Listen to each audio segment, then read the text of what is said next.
Marami na pong mga kababaihan ang hindi nasasayahan sa pakikipagtalik doon sa mga partner nila. Kaya, nag-fake na lang sila. Pakiramdam nila, responsibility nila yon, kaya ibinibigay na lang nila. So, ang nangyayari naman sa babae, maitim ba skin, underarm at singit mo? K-Skin ang bahala sa'yo. Premium ang ingredients, paraben-free and sulfate-free, and FDA-approved, kaya safe for everyone. With K-Skin, ibalik ang alindog mo.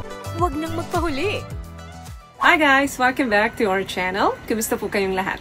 Sana ay nasa mabuti po kayo. At sa mga hindi po nakakakilala sa akin, my name is Cheryl Ting. At kung bago lang po kayo sa channel na to, pwede po bang makahingi ng isang favor to please consider to subscribe dito po sa ating channel. And also, huwag nyo na rin po sanang kalimutan i-like and i-follow ang ating Facebook page official and also ang ating TikTok account, Cheryl Ting. Maraming salamat po. And for today's videos, another concern video po. Ang sabi niya is, Hi Miss Ting, ask ko lang, bakit may babae na nagbe-fake ng orgasm? Ginagawa nyo din ba yan sa partner nyo? Baka naman hindi ka magaling, kaya pinipeke na lang ng partner mo na kunyari, nagbe-big O siya. Joke lang po. Alam nyo po ba na malaking porsyento ng mga kababaihan ang nagbe-fake ng kanilang big O sa mga partner nila? Yung iba nga eksperto na sa pamimeke na kunyari, nakatapos sila. 50 up to 67% ng mga kababaihan ang gumagawa nito, ha? Number 1 dyan, they want to please you. Ayaw niyang masaktan ang ego mo. Siyempre, ayaw naman namin na ma-disappoint kayo dun sa effort na ginawa ninyo sa amin. Ayaw namin na maramdaman ninyo na mabawasan ang pagkalalaki nyo. Gusto namin iparamdam sa inyo na performer talaga kayo. Kaya, minsan, dahil hindi kami makatapos, pinipeke na lang namin ito. Huwag niyong masamain yan dahil sa kagustuhan namin na huwag masaktan ang inyong mga ego at ang inyong mga pride, ginagawa namin ito.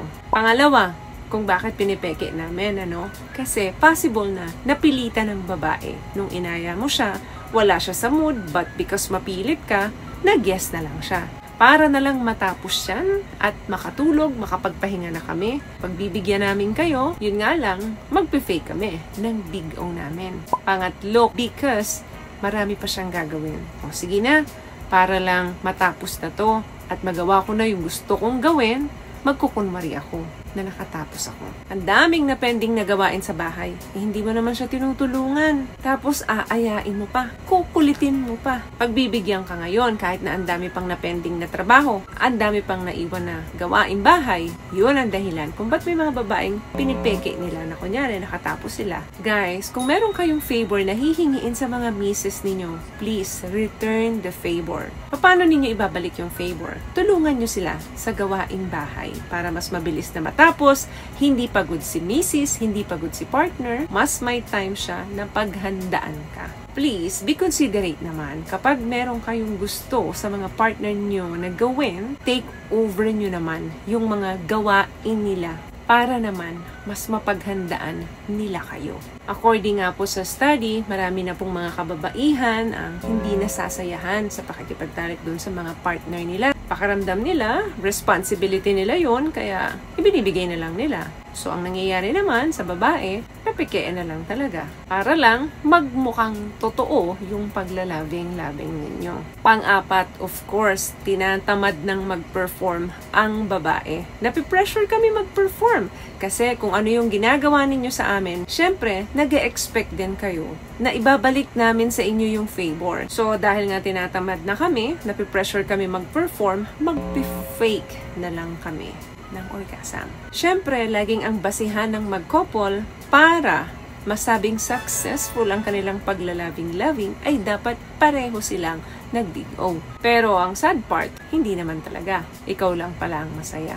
What I love about this product, itong No More Dark Secret ng K-Skin, bukod sa may advanced whitening na siya na kung saan pwede niyang matulungan na pumuti yung mga singit-singit mo, moisturizing, meron siyang anti-irritation, antibacterial, maintain healthy pH level. Hindi lang pambabae, meron din po tayong pang lalaki. Another thing, of course, iwas away na lang. Kasi kung hindi kami natapos, kukulitin nyo kami. Bakit hindi ka ba natapos? Anong kulang? Ano bang gusto mo? Hindi ka titigil, di ba? Kapag nalaman mong hindi nakatapos si Mrs. sa'yo. Kasi pakaramdam mo, kulang ang performance mo. Minsan, pakaramdam mo, hindi ka na sapat kay Mrs. Questionin mo yung pag-ibig ni Mrs. sa'yo. So, alam na ng mga Mrs. nyo yan. Alam na ng mga partner nyo yan. Para iwas away na lang. Iwas confrontation na lang.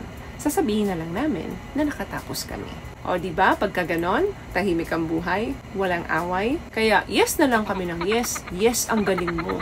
Nakatapos ako. Pero, hindi naman pala. Last one, may mga kababaihan po na ang pakiramdam nila na ang SEX ay para lamang sa kalalakihan. Kaya ginagawa nila ito, kaya sila nagpe-perform ay dahil lamang para masarapan ang lalaki or makaraos ang lalaki. Kaya, sige, i-fake ko na lang. Total, para sa kanya lang naman to eh. Pero alam niyo po ba, kapag nakasanayan ninyo na lagi ninyong pinipeke, na kunyari, ang galing-galing ni mister, lagi ka nakakatapos, pwede pong makaapekto yan sa relasyon ninyo. Nawawala yung deeper connection. Hindi nyo makakamtan yung tunay na kaligayahan. Kaya dapat kausapin nyo yung partner nyo. Ipagtapat nyo sa kanya talaga yung totoo na hindi ka naman talaga nakatapos. At i-guide nyo yung partner nyo para alam niya rin kung ano yung gagawin niya sa inyo. Hindi mo deserve na hindi maligayahan. Dapat pareho kayo. Kaya importante na i-open mo ang communication sa partner mo. Huwag ka nang mag-fake. Kung kinakailangan gumamit kayo ng mga toys para dagdag performance kasi hindi naman kaya lahat ni mister yung mga ini-expect mo sa kanya, pwede kayong gumamit ng mga laruan. Malaking tulong po yan para ma-meet ninyo yung parehong success. Pareho kayong sumakses. Step by the step. O diba, pag pareho kayong sumakses, pareho kayong masaya. Mas mainit ang pagsasama. Yan po ay according doon sa viral ngayon. Step by the step. Sumakses ka. Pero dapat, dalawa kayo. So, may nakuha ka bang tips sa mga napag-usapan natin ngayon? At kung nagustuhan mong ating video, please give it a thumbs up, comment down below, and also share this video na rin po sa mga kaibigan sa tingin yung matutulungan ng video natin. Once again, palagi po kayong mag-iingat at palagi po kayong manalangin. Thank you guys for watching and see you in our next one. Always love yourself and be a blessing. Bye!